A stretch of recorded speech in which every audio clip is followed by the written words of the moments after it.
The first time she realized she was falling for him, it wasn't because of his power, his tailored suits, or the way entire rooms seemed to shift when he walked in.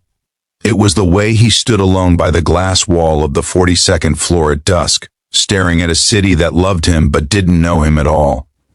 In that quiet moment, when the lights below flickered on one by one like tired stars, she saw not a CEO but a man carrying a weight too heavy for one heart.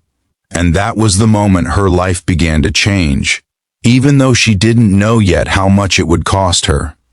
Before the story pulls you deeper, take a moment right now. If you believe in kindness, in second chances, and in stories that remind us we are human before anything else, please like this video, share it with someone who needs hope, comment your thoughts, and subscribe to the channel. Your support keeps stories like this alive. Her name was Emily Carter, and she had never planned on working in a corporate tower that touched the clouds. She was a small-town girl from Vermont, raised on quiet mornings, handwritten notes, and the belief that love was something steady and honest.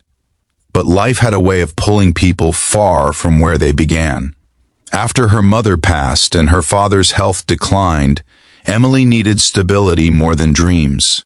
So she took the job offer as an executive assistant at Halston & Gray Industries, one of the most powerful tech firms in America. The CEO was Daniel Wright, a name that carried authority in business magazines and on financial news tickers.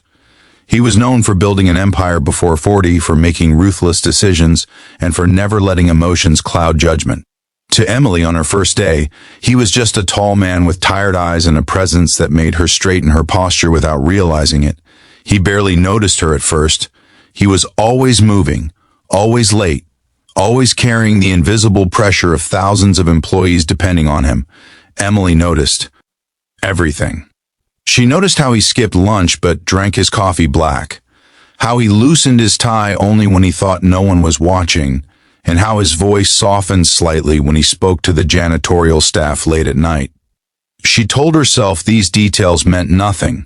Admiration did not equal affection. Respect did not equal love. But days turned into weeks, and weeks into months. Emily became the quiet anchor of his chaos.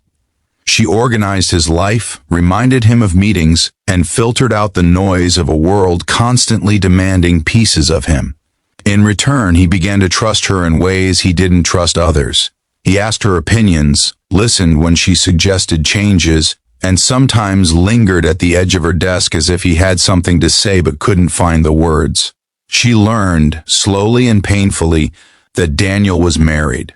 His wife, Claire Wright, was known in social circles for her elegance and charity work. She appeared in photos beside him at galas, her hand resting lightly on his arm, her smile perfect and distant. Emily saw those photos online late at night, her chest tightening in a way she hated herself for.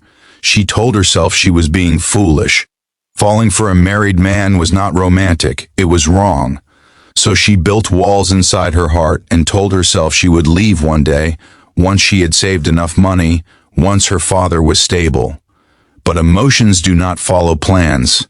The more time Emily spent near Daniel, the more she saw cracks in his perfect life. The marriage, from what little she observed, was cold and formal. Claire rarely came to the office, and when she did, her eyes passed over employees as if they were furniture. Daniel never spoke of her, not once, and that silence spoke louder than words. One evening, after a brutal board meeting that left Daniel visibly drained, Emily stayed late to finish reports. The building emptied out, and the city outside glowed in restless motion. She watched Daniel pause near the window again, shoulders heavy, the empire he built pressing down on him. In that moment, she felt something dangerous bloom inside her, a desire to comfort him, to tell him he wasn't alone. She didn't. Instead, she went home and cried in the dark, angry at herself for wanting something she could never have. Life, however, has a cruel sense of timing. Emily's father's condition worsened, forcing her to request remote work for a few weeks. Daniel approved it without hesitation and sent her a short message wishing her strength. That simple gesture stayed with her through hospital hallways and sleepless nights. When her father passed quietly one early morning, Emily felt the world collapse into silence. She returned to work numb, wearing grief like a second skin. Daniel noticed immediately. He didn't ask questions, but he gave her space and adjusted his schedule so she wasn't overwhelmed. In that quiet support, Emily felt seen in a way she hadn't felt since losing her family. Her feelings deepened, not out of fantasy, but out of shared humanity. Then everything shifted. A corporate scandal erupted, threatening Halston and Gray's reputation. Media pressure mounted, stock prices wavered, and Daniel was under constant attack. Claire, instead of standing by him, distanced herself publicly, focusing on her own image. Emily watched Daniel absorb blow after blow, standing tall for the world while breaking slowly inside. Late one night, after the crisis meeting ended, Emily saw him sitting alone in his office, lights off except for the city glow. He looked smaller somehow, stripped of the armor he wore daily. She realized then that love wasn't about possession or timing. It was about care, even when you gain nothing in return. Emily made a decision that would define her character. She applied for a position at a nonprofit tech foundation in Seattle, a role that matched her values and allowed her to start over. It was a promotion in spirit, if not in salary. When she submitted her resignation, her hands trembled, but her heart felt strangely calm. Daniel was shocked. He asked her to reconsider, citing her importance to the company. Emily stood firm, knowing that staying would only deepen a wound that would never heal properly. On her last day, the office felt different, like a chapter closing. Daniel thanked her privately, his gratitude sincere and heavy with unspoken things. She left without looking back, tears blurring the city she once thought held her future. Seattle was rain-soaked and quiet, a sharp contrast to New York's relentless pace. Emily threw herself into meaningful work, helping underserved communities access technology. Slowly, she healed. The ache didn't vanish overnight, but it softened. She learned to breathe again without waiting for someone who was never hers. Months later, news broke that Daniel Wright had stepped down as CEO. The marriage had ended quietly, the separation finalized without scandal. Emily read the article on a rainy afternoon, her heart doing a strange, slow turn. She wished him peace, nothing more, nothing less. Life, unexpectedly, crossed their paths again at a national conference on ethical technology. Emily was there representing her nonprofit. Daniel was there, no longer the untouchable CEO, but a man in a simpler suit, eyes still tired but lighter somehow. They acknowledged each other with a look that carried history, respect, and acceptance.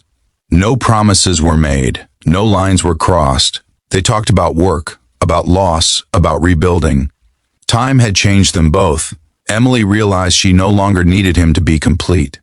Daniel realized that love was not something you cage inside obligations and expectations. It was something that required honesty, even when it hurt.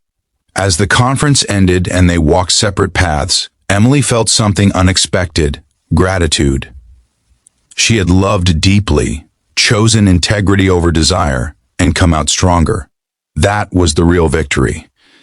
If this story is reaching into your heart, please take a moment near the end here to like the video, share it with someone who believes love should never cost your self-respect, and subscribe for more stories that reflect real emotions and real choices.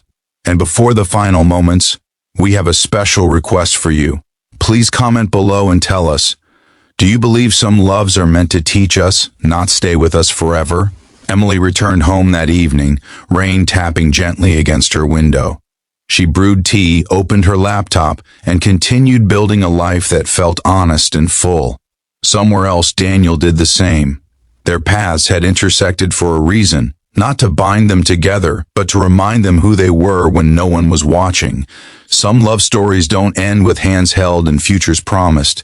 Some end with dignity, growth, and the quiet strength of walking away. And sometimes that ending is more beautiful than the dream you thought you wanted.